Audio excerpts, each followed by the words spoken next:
Yo, what is up everybody? This is K-Rail. I'm reporting live from Matt Knoop Memorial Park in beautiful Park City, Utah. And it has been far too long since I've done a Facebook Live. And I'm back after some traveling. I have some recapping to do and tell you a little bit about that. But you know, it's about 2 something in the afternoon. And you know what happens when I get on a Facebook Live. We need to do a movement break.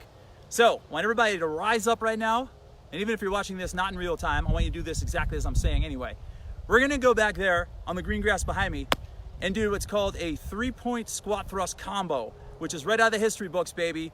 And this is what they used to do in gym classes years ago when gym class used to be relevant. You may know it as PE class. Doesn't matter what you call it, just know that there was a time where PE mattered. So we're gonna go back there, we're gonna do this together, and then I'm gonna come back and give you a little recap and talk to you about some things that you need to know about, because I like to educate you on fun things. All right, here we go. Let me make sure I'm in frame. Okay, I'm gonna do a side angle. So what we're gonna do is put our hands on our hips. We're gonna do a squat thrust. We're gonna put one hand on the ground and we're gonna kick our legs behind us and land on both feet. Then we're gonna come forward, stand back up, put our hands on our hips, put our opposite hand on the ground, kick our legs back, hop forward. Then we're gonna put both hands on the ground and we're gonna hop back and land on one foot. Then we're gonna hop forward, come back up, jump back and hop on the other foot, and then we're gonna repeat that twice. So it's hand, hand, foot, foot, hand, hand, foot, foot. I'll do one this way and one facing it, right down the barrel of the gun. Okay, you ready? Here we go. Hands on our hips, feet about shoulder width apart. Hand down, feet back. Stand all the way up, switch hands. 2 hands down, 1 foot. 2 hands down, other foot. Switch positions. Right hand down, 2 feet down. Left hand down, 2 feet. 2 hands, 1 foot. 2 hands, other foot. And at ease. Wasn't that fun? Woo. That'll get your heart rate up really fast. And it'll work your core too. You can do that for about 30 to 60 seconds in the middle of the afternoon, and you're gonna refresh your brain and your body just like that, like 2 snaps of 2 fingers. Okay, now let me talk about my little journey to Florida last week. I learned a few things. I'm a mountain man and I'm a beach bum, rolled into one. It's the first time I've been on the beach in over 10 years, and I absolutely loved every succulent morsel of it. It was absolutely amazing. And I got a lot of grounding, I got a lot of earthing. The sand has a really high amount of negative ions, so you get a good amount of earthing when you're on the sand and when you're in the seawater as well, salt water, in the ocean. It's super, super therapeutic for the body. So if you have a chance to get on sand, in salt water, and have the sun out all at the same time, that's the trifecta, baby. That's gonna send your mood and spirits through the roof, and it's gonna be very healing and therapeutic for your body. I keep getting all these stupid messages. Sorry. So, bottom line is this. I wish I had a teletransportation machine, because I would wake up every day, I'd be on a beach, I'd go in the water, I'd work it on the sand, on the sand, at the beach, go in the water, swim a little bit, float around until the waves got choppy, and then I'd get in the teletransportation machine and zip right back to Park City about 10, 11 o'clock in the morning when the temperatures start getting warmer here. Then I'd be able to go to the mountains and do some hiking and biking. That's the best of both worlds, my friend, and I would love to do that someday. Anyway, it's impossible because there's no teletransportation device. Actually, there might be, because there's so many conspiracies swirling around. Someone might have invented one already, and they may have been shut off, or they may have been extricated out of the country. I don't know. It's a good chance though, because honestly, I trust no one anymore, because I've been going through the weeds and I've been trying to figure some things out. And here's what I figured out. Lectins, oxalates, phytates, anti-nutrients. Guess what? You can't eat beans anymore. You can't have legumes, you can't have seeds, you can't have nuts. And guess what? You can't have baby spinach or kale or beets or beet greens or cucumbers or celery or carrots, because they all have oxalates, phytates, and lectins in them. And you know what's gonna happen if you eat them? You're gonna die. You're gonna get poisonous. You're gonna get poisoned to death and you're gonna die. Okay, so let's eat meat then. Wait, we can't eat meat because it has recombinant bovine growth hormone in it, and it's got chemicals, and the animals are fed garbage, so the meat gets bad too, so we can't have meat. Oh my God, that's gonna cause us to die as well. What are we gonna do next? I got an idea. Let's get organic eggs, and let's get organic beef, and organic pork, and chicken, and turkey, and the list goes on and on. And bison too. Let's throw that in for good measure. So there, we solved the problem. So now we can have meat and fish. But there's another problem. If you eat too much animal protein, you're gonna keep spiking the mTOR pathway. And mTOR pathway has been completely known nowadays through studies that it causes inflammation and mostly cancer. So we can't have organic meat either, because that's gonna cause cancer. Okay, so let's eat fruit. We'll be frugivores. we'll have melons, and we'll have berries, and we'll have apples, and bananas, and cherries, and the list goes on and on. We'll get them organic. Yeah, that's what we'll do. We'll get them organic, and then I'll take care of all the chemicals and stuff like that. But the problem is, all those fruits, some of them have oxalates, and some of them have phytates, and fruit is high in fructose, which causes fatty liver disease and diabetes. So we can't eat fruit either. Okay, so I'm the only one here. I'm all by myself. I'm all alone. I might be the only one on earth left.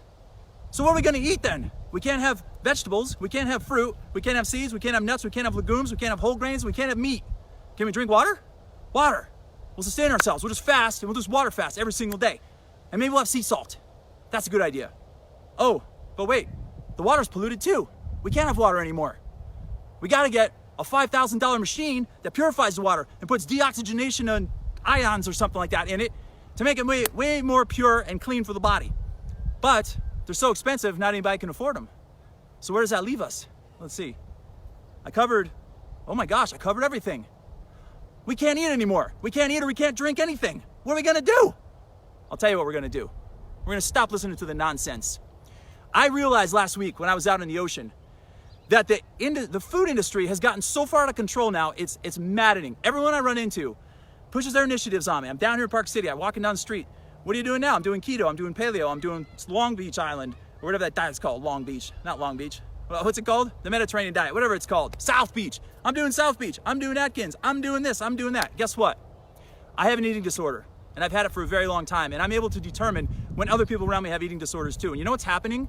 We have gotten so out of touch with real food and doing what's right for our bodies that everyone is starting to develop eating disorders. And anyone who has like a really strict diet plan that's really rigid and they avoid certain things because they think it's going to make them better and stuff like that, and it doesn't matter to them in the big picture, their body can break it down, that is called an eating disorder. I know it because I can see it from a mile away. So what I'm trying to get at is this. Right now, people are getting so far out of control with this whole diet thing and all the foods that are bad for us that we're missing out on life. Our lives are becoming placated with things we read and things we see, and you can't have beans because of lectins. Guess what? Lectins are most highest in raw beans. Raw. Like hard as a rock raw. So I have not seen anyone walking around with a bag of raw beans munching on them lately. And if I did, hey Kel, how's it going? Woo, good to see you. You cannot eat raw beans. And they got the highest lectin content. And when you cook those beans and the legumes, a lot of the lectins disappear. So, what does that say? What it says is we're too indoctrinated into things and we become too dogmatic. What you have to do is you have to pay attention to how your body reacts to what you eat. And if you can eat baby spinach and kale and feel amazing, and cucumbers and celery and lectins and beans and all these things, then eat all that stuff. If you can eat hormone antibiotic-free meat and feel fine, then eat it. And if you don't feel any amazing, believe me, your body's not stupid. It's going to tell you if it's going to resonate with you or not. I don't drink alcohol. Very little, at least, I should say. Because I know that my body doesn't resonate well with it and it causes problems, so I avoid it. And guess what? I do just fine.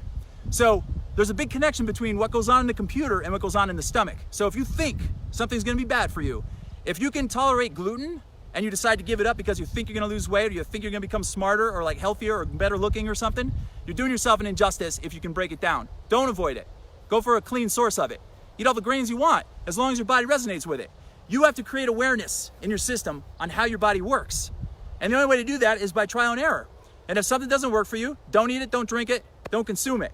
And unless you have a predisposed condition that says that you should not have oxalates or phytates or lectins or something in your diet, which yes, a high amount of oxalates for some people can cause kidney stones. And I stress the word some. And for every person out there who throws a study in my face that says lectins are bad for you, someone else is going to throw a study in my face debunking that one. And someone else who throws a study in my face that says we should be frugivores and only eat fruit, someone else is going to throw a study in my face and say, oh, it says in this study by Dr. blah, blah, blah, that meat is totally fine and you should only eat meat and you should do the caveman diet and all these other things.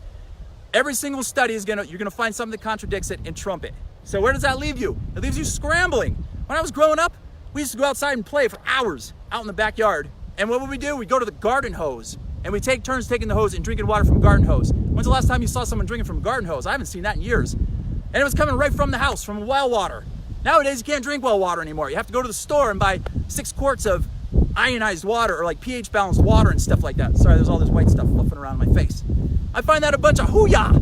Just go out there and drink water. Make sure it's clean. Don't make sure there's no chlorine in it or like an arsenic or anything like that. And you should be totally fine. Your body's not stupid. It'll have a way to balance it back. That's a big reason why I do fasting and I do time-restricted eating, because that's what balances out your systems. And if you want to be vegan, go for it. If you want to be vegetarian, go for it. If you want to be lacto-ovo vegetarian and eat eggs and dairy and no animal products elsewhere other than that, go ahead and do it. And if you want to eat meat, eat that too. Just be careful on the meat intake, because I do believe mTOR, triggering it every single day, is a problem, and it can be down the road, especially as you get older. So the bottom line is, there's too much fluff going around. It's causing people to go into these crazy spasms of like worrying about every single thing to eat. Are you kidding me? Baby spinach is amazing. I eat a bag of baby spinach and I feel like my muscles just absorb it, my brain absorbs it, my body does. I feel hydrated, I feel amazing. And I know it resonates well with me. Quinoa, same exact thing. I don't care if it's got lectins in it. I don't care about the phytates. My body does well with it. I get the cleanest source I possibly can, and that's all that matters. Plus, food has a vibrational signal to it. Something that's really a high vibrational food are like greens, the super greens, such as baby spinach and kale and mustard greens and arugula and romaine lettuce, and the list goes on and on. So you eat those foods that have a high vibrational signal that's going to cause a good vibration in your system and good chi and power in the brain and body. So stop listening to all the hype out there and do what works for you, okay? Promise me that. I can't stress that enough. All right, now, I was running on the beach last week. This is random, I know. And I was at about 20 minutes in, and all of a sudden my left calf just cramped up like crazy. And I thought I was done, and I was worried that I was gonna tear it. But I was running with a forefoot strike first, and then I went into a midfoot strike. So in mid-run, I had to adjust my foot strike. And then I made it through the run. I got 60 minutes down, and I think I went like 7 miles or something like that. And literally, it still hurts to this day. And that happened on Thursday. I got to hold my thing because it's getting windy. And it still hurts to this day. But then I came across this epiphany, and it's very similar to the life of somebody. So you're going to go along life, and you're going to be cruising along at a nice steady pace like this. Not a problem's going to happen. Then all of a sudden, boom! From out of the clear blue, you're going to get hit with this obstacle. Sorry about the raccoon eyes. I am not God, and I can't predict what's going to happen with the sun around me. You're going to get hit with an obstacle, and it can derail you. It can knock you flat out. You can stop dead and say, I need to fix this obstacle right here, and just stop everything I'm doing, and that's the end of it. And rest up and make it happen. Or you can do what I did. I just made a little minute adjustment in my gait, and this kicked in. Your brain is so powerful, it's not even funny. You got to understand that. Your brain can overcome so many other obstacles in life, it's not even funny, including your diet too. So what I did was, I didn't accept the fact that my calf was cramping. I didn't accept the fact that it was possibly going to tear. I said, I'm going to change my gait. I'm going to try this and see if it happens, if it works. So I found a flatter stretch to run on. I slowly started increasing my pace. I started landing with a midfoot strike, and I'll be darned if that pain didn't subside, about 70%. I finished my run. Here I am a few days later. I still have a little bit of calf pain because I think I slightly tore it. But I'm still trucking. I ran again yesterday, and I kept saying to myself over and over again, I'm fine, I'm fine. And I literally used this to heal that. And I keep on putting positive chi into my calf right now, and it feels better. Every single day it's feeling better. So just like you can heal the body with the mind, you can do the same thing with your food. So when you get food, put positive energy into it before you eat it. Say, this food is gonna be amazing. This is gonna heal my body. It's gonna heal my brain. It's gonna give me better relationships with people. It's gonna get me better financial success. And charge that food up with as much positive energy as you can before you eat it. And yes, even if it's a meatball sub from Subway, or if it's pizza, I don't care what it is. Obviously try to get the healthiest food you can. But even if you eat junk food, by some chance you slip up, charge that food with positive chi and positive energy and watch what happens. It'll make you, I'm not gonna say it's gonna make you impervious, but we neglect the fact that what our brain sees, our body conceives. So if you always think in a positive, that's why I always say, think in the present moment, always think positive thoughts, even if it is like the worst of worst situations going on in your life right now. Try to add some positive chi and energy in there, and that's how you change things around. I was able to limp through with my calf muscle, and I still have some pain today, but I keep on putting positive chi in there, and I'm gonna heal it, and it's gonna be fine by the end of the week. Because it all starts here. We have the ability to do magical things. Let's use the brain for what it's worth. All right? Cool. I think that's about all I have to say for today. I need to take a deep breath. Let's take a deep breath together. Ready? Here we go. 1, 2, 3.